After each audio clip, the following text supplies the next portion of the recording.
What's up, peeps? Nick Battle, aka Nino's Corner.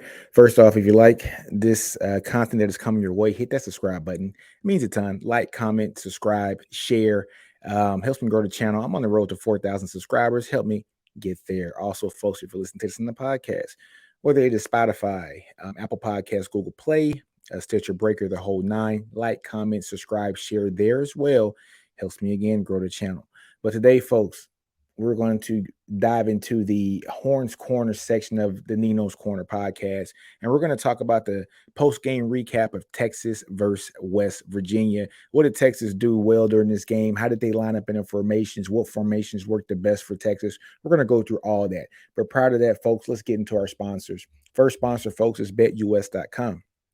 Go to betus.com, get 125% sign up bonus using the code NinosCorner at betus.com. Or folks, just go down in the description, click that link in that description box, and it'll take you right there.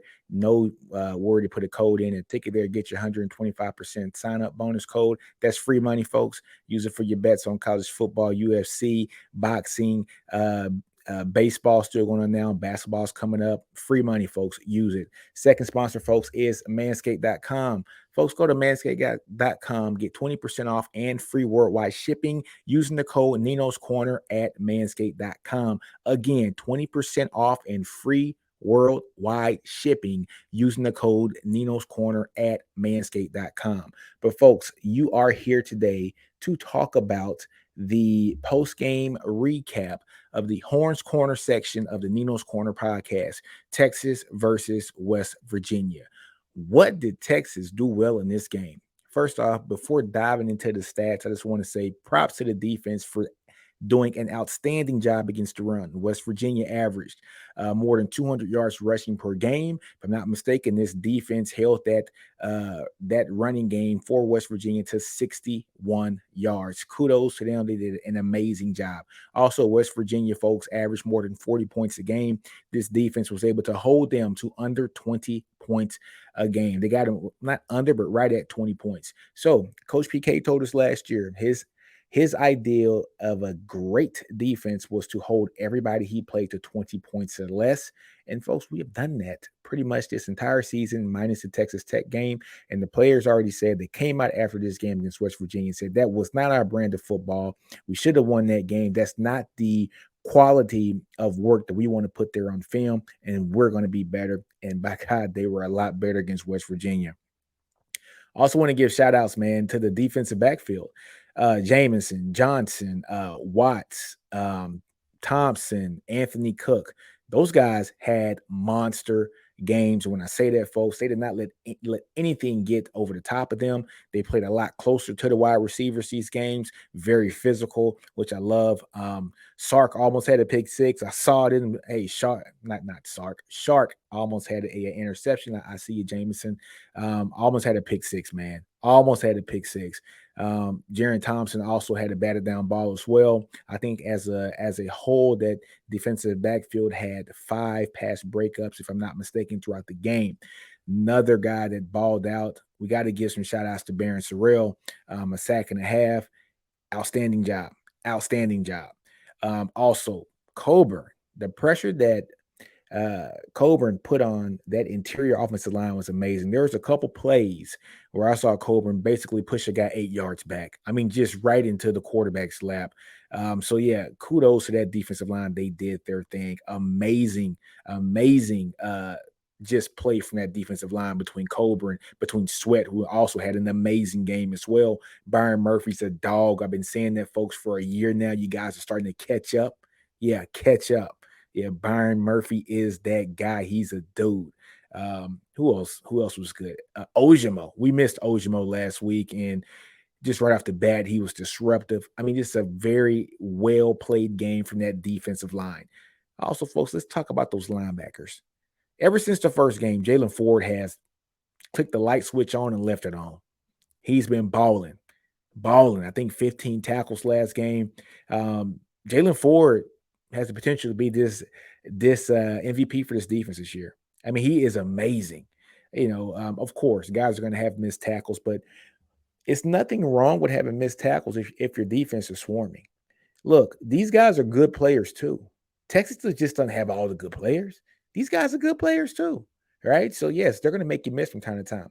But the key to that is, what is the rest of our defense doing while you are missing a tackle? And if they are right there, if you're slowing that guy down enough to where yes, you're going to miss the tackle, but you slow him down enough to where you got Overshown, you got Tucker Dorsey, I saw Finkley was doing this thing this game. You got Colbert and Sweat running. You got Hill. You got Thompson. When you see those guys as a conglomerate rush the ball carrier or rush the guy who just got the ball from a catch, that's beautiful defense, man. Swarming to the ball, going 100% all the time.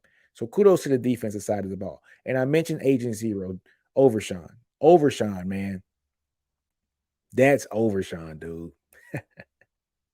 That's that Overshawn we've been talking about, man. That's that guy hitting the gaps. This is the best game I think I've seen in his career here at Texas, with him shooting the gaps and getting tackles for loss behind the line of scrimmage. I mean, just violent.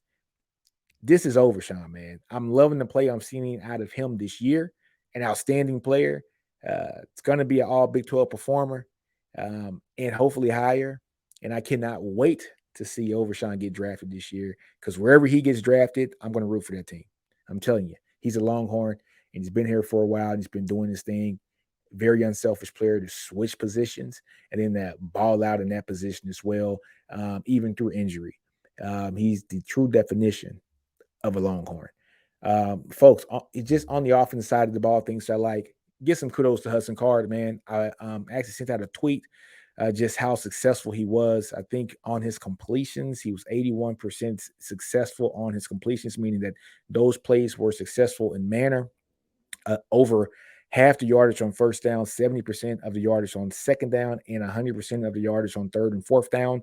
He was 81% successful per completion, and I think 66 or 68% successful on passing attempts. And my passing attempts even includes sacks, because the NCAA includes sacks into rushing yards. I include those in passing downs, because those are, no kidding, passing downs. He just didn't get able to pass the ball. So I include those in passing downs, not in rushing downs, because that wasn't the intent of those plays to run. The intent was to pass. So he had 27 pass attempts on 30 dropbacks. And on those 30 dropbacks, 18 of those passing attempts and dropbacks were successful plays. And I think that brought it out to 66% successful play per attempt, not completion. He had an outstanding run as well. Hudson Card did, scrambling, I think, for 17 yards, which is an explosive play. Also, Hudson Card having an additional 5 explosive plays of passing, which is great. And I think he came out to, per completion, 22% of his, or 24% of his completions were explosive plays. Amazing. Really good. Who else had a really good game they liked on offense? JT Sanders. JT Sanders, man. To see the development from him, being able just to block the way that he does, understanding when to pull off a block, because it might be called like an hold. Just seeing him catch the ball very well and very fluid. JT Sanders might be the best tight end that we've seen here on this campus since Jermichael Finley, and that was a while ago, folks. JT Sanders is that guy. He's going to be a drafted tight end here. I think the first drafted tight end, once he eventually comes out, since Jeff Swain, and he's a dude. He can receive the ball really well, stretches the field very well, blocks very well, does outstanding things. Next person you had to give kudos to, man, is Bijan Robinson. Bijan Robinson didn't really turn it on into the fourth quarter when they really needed him. The game was out of hand, and when they needed to take some time off the clock, run that 4 minutes and 52 seconds or something like that off the clock, they just gave him a steady dose of Bijan Robinson, and he cooked up and worked, and got his 100 yards for the game and came out. Another guy I was very intrigued with and very happy with just what he did in this game. Got to give props to Rojo, and it might not show up in the stats, but Rojo had a couple plays, man. He had a couple plays that actually could have went to the house. I think when they were in 21 personnel, Rojo went out to the right side of the field. Hudson Card threw the ball to him, and I think if he would have lofted the ball to him with a little bit more touch, Rojo's still running right now. He's still running right now. That was a touchdown play. He kind of darted it to him, put it straight on the line. Rojo caught it and it failed as he caught it. If there's a little bit more touch in that ball, by Hudson Card, that is a touchdown run. The other play out of 21 personnel, I think it was almost an exact same play or very similar. Rojo goes to the left side this time, and he's wide open. Hudson throws him the ball. The ball was a little bit too in front of him and a little bit too short. Rojo probably could have came a little bit back into the ball and he could have caught that ball. He was very mad once he didn't catch that ball. But that was a play also that had some legs to it. But the play design was great. The play design was great. So we're seeing the maturation process of this offense with Coach Sark and just how he is using the plays that he wants and how he is calling this game. And you can see him opening up the playbook a little bit more each week for Hudson Card. And this offense didn't get stagnant this week. I mean, they were no kidding out. Guess what, folks? All gas, no brakes, like the head says. They went 100%. Got out to a 28-0 lead and didn't look back, folks. Didn't look back at all. They ended up winning, was it 38-20, but it really wasn't that close. Who else want to give shout outs to? Oh, Worthy, X-Man. Xavier Worthy. Awesome game. Awesome game. Just an awesome game all the way around. I think 7 targets, 5 catches, I think 119 yards or so. But yeah, Xavier, he had a great game as well. How about this, folks? Let's just go in. I'm going to share my screen real quick. I'm just going to look at some of the stats that we have here from the NinosCorner website, and let's just get into it. So when I'm sharing my screen here, like I said before, let's look at the wide receiver section here. Xavier Worthy. If you take a look at Xavier Worthy, his numbers for the year, or his numbers for the game here. For the game against West Virginia, and NCN score, folks, the NCN is my NinosCorner number, measures the effectiveness and the efficiency of a player. So he had 9 targets, folks, 7 receptions, catch percentage is 78%, 119 yards, 17 yards per reception, and 13.2 per target. 3 first downs. So, so first down per reception was 43% and per the target 33%. 2 TDs. So almost a 30% TD per reception rate and 22% from the TD per target rate.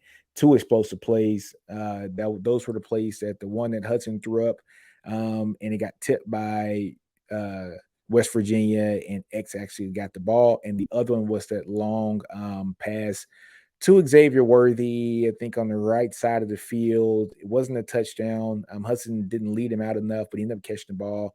And yeah, that was an explosive play as well, a play over 20 yards. So his explosive play per reception, folks, is the same as his touchdowns, 29% for the reception and 22% for the target. And out of those 7 catches he had, folks, 5 of those were successful in nature, meaning 71% of his catches were actually successful, and 56% per target was successful. And it's yak yards, folks. That's yards after catch.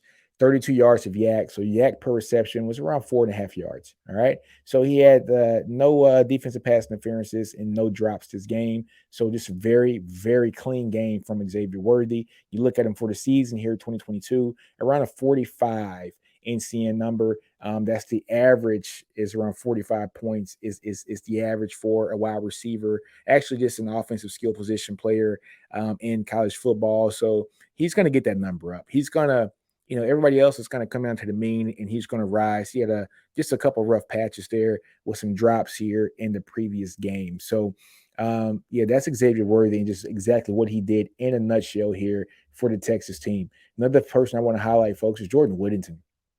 What a game by Jordan Whittington as well. If we look at Witt against West Virginia, his NCN receiving, awesome, 97.69, very efficient, 3 targets, 3 receptions, folks, 100% catch percentage, 58 yards total, 19 yards per reception and target, 2 first downs out of those 3 catches, so 67% for the receptions and target, for first downs. No touchdowns this game, but 2 explosive plays, meaning plays that were 20 yards or more. And one thing I want to highlight about Jay Witt, All three of his catches were successful plays. So 100% SP per reception and target rate. But he had 45 of his 58 yards were yak. So yak per reception was 15 yards per reception. And we saw Jay Witt got a lot of those swing passes today to where he was able to turn it up. And you can see one thing I like about Jay Witt is he has a lot of Devin Duvernay in him. And I mean that in the best way, saying that Devin Duvernay is a hell of a wide receiver. But when he got the ball in his hands, he was like a running back as soon as he got the ball in his hands. And that's what Jay Witt is. Jay Witt has the perfect size and structure to be an outstanding slot guy in the league. I cannot wait to see him play in the league as well. So we'll see what happens after this season. But if Jay Witt continues on this, like glide scope of playing, nothing but great things here for the rest of the year. I already talked to you guys about the running backs, but guess what, folks? We'll go back to the running backs, and we'll just take a look at Bijan's numbers because he's the one who had a hell of a game here for us at the running back position. 64.9 NCN rushing, 49.24 NCN reception, 21 attempts, 101 yards, 8 first downs on those 21 attempts, so 38% first down per attempt rate. Awesome. He had how many touchdowns? 1 rushing touchdown, so a 5% TD per attempt rate, 1 explosive play. I think that was at the end of the game, if I'm not mistaken. I think he had a 16-yard run or something like that. But if you look at his successful rushes, 14 out of his 21 plays were successful in nature. Guys, that's a 67% explosive play rate. Awesome. Anytime your running back means every 2 out of 3 attempts that he is getting a successful play, meaning a play that is positive enough in nature to basically warrant to get you a first down.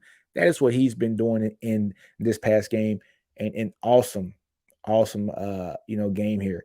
3 targets and 2 receptions for 34 yards. And how much yak did he have for this game? He had 1 explosive reception, and Bijan's yak was 17 yards. So 17 out of his 34 yards. So exactly half of his yardage came from yak. So Bijan had a great game as well. So let's dig into, folks. We already talked about the tight ends. We talked about Sanders. He's our guy, folks. Let's be honest. Sanders is our guy. 6'4", 256 monster. Total NCN number for the season is 65.18, 20 catches on 24 targets, 83% catch percentage, 212 yards through his first what's his 5 games so far now. How many touchdowns? 3 touchdowns, folks. So 15% of his catches are touchdowns, 13% of his targets are touchdowns, explosive plays, folks, 3 XPs as well, and his successful plays, folks. Successful plays, 16 out of his 20 catches are successful plays. So he has an 80% successful play per reception metric and a 67% SP per target, and 139 of his 212 yards are yak yardage, folks. So when I'm looking at that, he has 6.95 yards of yak per reception. So that means he's getting the ball. He's turning up, baby. He's turning up almost 7 yards after the catch is what he's getting, and almost 6 yards per target he's getting. And he also has 13 yards of defensive pass interference yards against him. So teams are trying to stop him. So I think that was off 1 play close to the end zone. That wasn't the Bama game. I think it was the game after that, the UTSA game. But no drop so far this season. Outstanding season so far for Ja'Tavion Sanders. And guess what, folks? I still didn't give you his per game metrics here. So his game against West Virginia, 116.17 NCN receiving, 5 targets, 5 receptions, 78 yards, folks. So 15.6 yards per reception. When you're getting that from a tight end, that's amazing. That's let you know that he's stretching that field, folks. 5 out of his 5 catches were first downs. He had 2 touchdowns in this game, so 40% TD per reception and target rate. And he had 1 explosive play, folks, so 20% for the XP rate. And all 5 of his catches were successful in nature, 100% rate across the board for his SP per reception and target, and 35 yards of his 78 yards were yak. So basically, folks, a little bit under half of his yardage came from yards after the catch. Outstanding game by JT Sanders. So, folks, let's go and look at the quarterbacks. And the only quarterback we had throw passes this game was Hudson Card. And if you take a look at exactly what Hudson Card did here today, Hudson Card, this season, the 2022 season, this is the first season that I started tracking these numbers as a whole. And against West Virginia, folks, even though the stats are going to tell you that he had 30, the stats are going to tell you he had 27 pass attempts. Folks, I add in the sacks into the pass attempts because, look, those are true passing downs. Even though he didn't pass it, those are true passing downs that came to become a sack. So it's not a true pass attempt, but it's a passing play in nature. And he got sacked on that. So I group those into the passing numbers as well. So if you're looking at 21 completions, 31 passing plays, basically 303 yards, 14.43 yards per completion. I got him having 3 touchdowns, folks, the 2 to Sanders and the 1 to Worthy. So a 14% TD per completion rate. And per the his TD per pass play is 10%. So every 10 passes, basically, he's getting a touchdown, or every 10 dropbacks. No interceptions this game. 5 explosive plays, folks, for 24% explosive play per completion percentage and 17% explosive play per attempt. And 17 passes were successful in nature. Folks, he had 21 completions. So 17 out of those 21 completions, folks, were successful plays in nature, meaning that they were on the track to getting you a first down, no negative plays, but enough of the percentage of the play on first, second, and third down to warrant a successful play and positive movement to getting a first down or a touchdown. So, folks, 17 out of 21, folks, that number is very high. That's an 81% successful play per completion. And if you're looking at just the total dropbacks, that's a 57% successful play per dropback for him in this game. So Hudson Card's balling out, guys. I am loving what I'm seeing from Hudson Card. He's doing an amazing job here on this team at the quarterback position. We're seeing exactly just Steve Sarkisian is allowing Hudson Card to come out and run his offense and do great things. So very excited about what he's doing. You're seeing exactly what the offense is doing. Now, folks, let's get into the actual formations here, folks. Let's look at the formations. I want to look at my Excel spreadsheet here. Let's check out the formations for the team, the Week 5 team. One thing that is alarming here, I think, for the Texas side of the house is this is what the second or third, probably the third or fourth week that we have been outgained on plays and also on time of possession. So this game, 60 plays of offense compared to our opponent's 78 plays. We can't continue to sustain that. We got to kind of limit that, make that more even if it's 65 and 73. I can deal with that a little bit more. But this week we got our opponent, West Virginia, had 18 more plays than us on offense. Last week, it was 40 more plays against Texas Tech. UTSA had more plays. I think Bama had more plays as well. We've got to do a better job of evening out that or having more plays than the offense for the opposing team has. Defense has to get out the field a little bit quicker sometimes. But defense had a great game. Not knocking it at all. If I'm not mistaken, I think the majority of these plays came in the second half. So that's kind of when we had our lead and we started to maybe back off a little bit. But we've got to short it up, neither here, neither there. Okay. So if you're looking at the total plays, or like I said, 60 plays for us, 78 for them, 29 running plays for us, 31 passing plays. So we're pretty even. 48% passing play, run to 52% passing plays for us. And on their side of the ball, they became a pass-heavy team, and we forced them to be a pass-heavy team. They had 51 pass attempts, just to their 27 run attempts. So a 35% run play to 65% pass play for them. Because we got to such a quick lead, we were able to limit their running game to 61 yards, forcing JT Daniels to be able to pass the ball more than he probably wanted to. So, folks, if you look at that, the NCN for the offense and the defensive side of the ball, Texas offense had an NCN score of 65.1. And the opponents was 55.4. Average is about 45 points. The Texas defense, for some reason, let's look at this. I got 36.3 points, which is not. Look, a lot of that came from here. Look at that, folks. Second and third quarter. So these numbers are kind of skewed a little bit, but go look at what happened in the first quarter there. 59.38. In the second quarter, they came and got a touchdown. They were kind of efficient there in the second quarter. The fourth quarter, their defense was very efficient, but we ended up finishing the game very well, folks, getting 3 sacks, getting getting 3 tackles for loss as well on top of those sacks. And so also um, only allowing 3 touchdowns. And so one thing that we got to do a better job of is we got to force some turnovers, folks. We have to force some turnovers, and that's something that we haven't done here in this game. So we didn't do this game or the last game. We need to start forcing turnovers to become a more efficient defense. But I have no problems with what the defense did this game. They had an amazing game, just from my eyes alone, and I love how they stopped the running game. When it comes to the formations, let's get into the formations, folks. This is going to be the last piece of the podcast we're going to do here. So the personnel packages, you guys know I love the personnel packages. Where was Texas most successful at? Texas was most successful at, folks, in the 11 and 12 personnel. They actually ran the most plays out of that too. You look at the 12 personnel, they ran 24 plays. 11 personnel, they ran 21 plays. They had 15 successful plays out of both packages, respectively.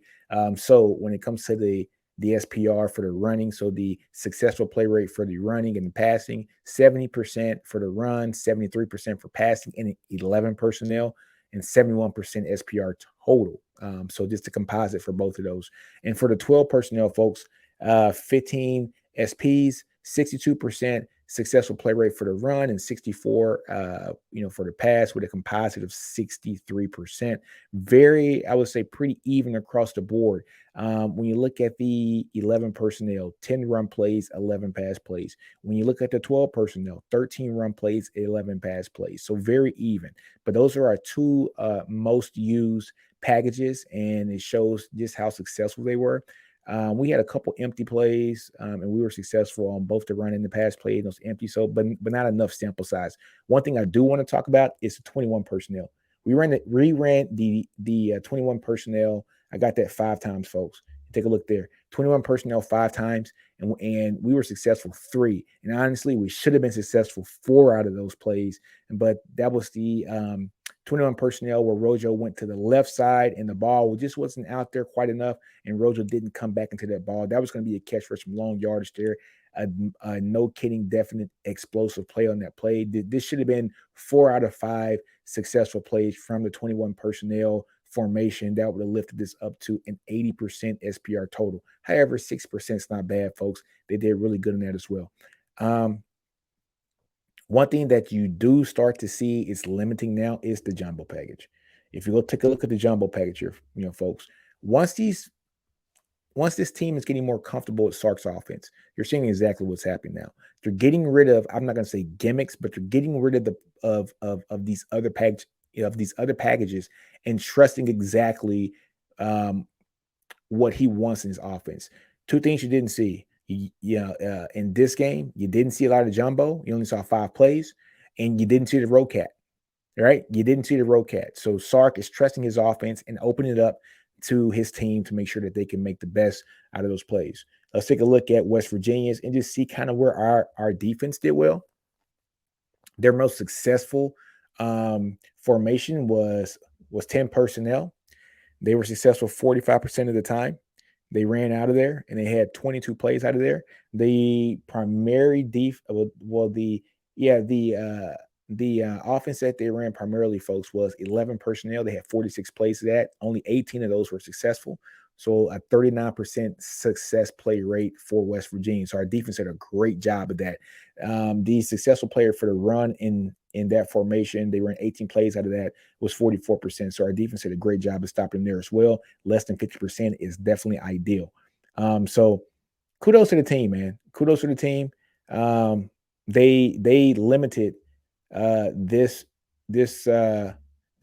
team here, for West Virginia, to numbers that they are not used to. We held them under 40 points. We held them to exactly what we wanted, which was 20 points or less. And we got them right at 20 points. So great win for Texas against West Virginia. We got a big game coming up this weekend, folks. We got Oklahoma down in Dallas. I will be there. If you see me out there, man, come tap me on the shoulder, shake my hand. take some pictures, man. Let's have some fun, drink some beer, and watch Texas hopefully win this game and get that golden hat back and bring it back to Austin. But folks, on that note, man, I got to get out of here. I'm going to end this podcast like I end them all. Do you? Don't be afraid to fail. Outgrow your environment. Understand your brilliance. Ninos Corner. I'm out. Hook 'em all day long, and horns always up.